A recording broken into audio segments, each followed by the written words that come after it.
This is part two of my interview with Vitaly from Kiev, Ukraine. Here we go. Vitaly, I understand there are a few things that you wanted to add to our interview today. So go ahead.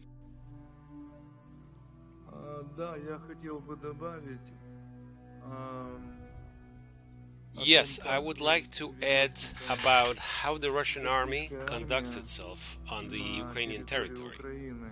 There are cases where the eyewitnesses call me. These are my friends who are now in the areas where people live and are now being occupied by the Russian army. They shoot civilians.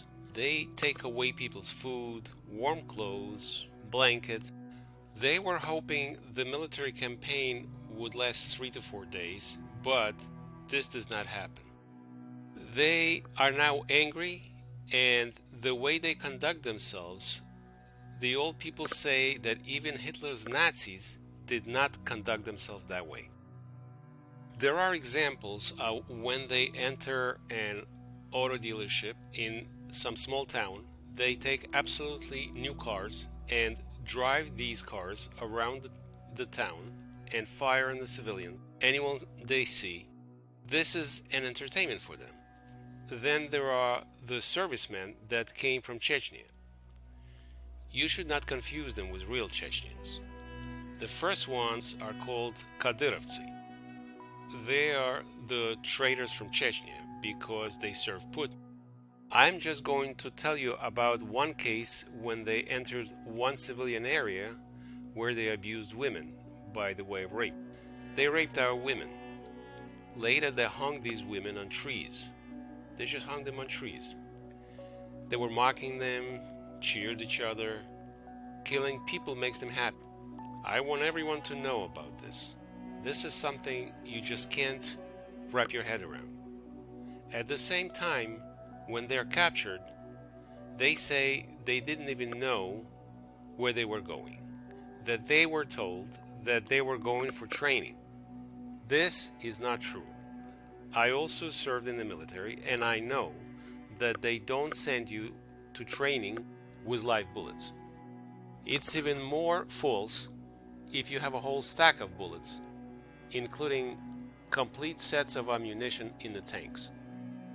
In training, they give you live ammunition only at the shooting range. At the end of training, they check your weapons, and the most that a fighter can still have is non-live ammunition. But what they have is live ammunition. They are followed by cars with also live bullets and live shells. Those are large automobiles that carry fighting ammunition.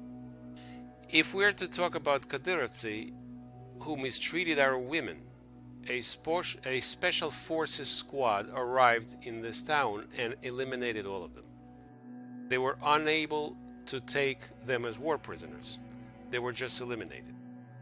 Another thing that I'd like to add is that in places where civilians live, they organize in groups of 1 to 200 people. They block roads with their bare hands and go against the Russian tanks. They stop the tanks, and in some cases, the Russian tanks retreat. Putin, with his war, did Ukraine a favor because the Ukrainian people are now more united than ever. It does not matter that what language you speak, what ethnicity you have. It does not matter what your political views were before. We are now like one person, simply fighting against Putin. I think that the victory will be ours, and all will be good.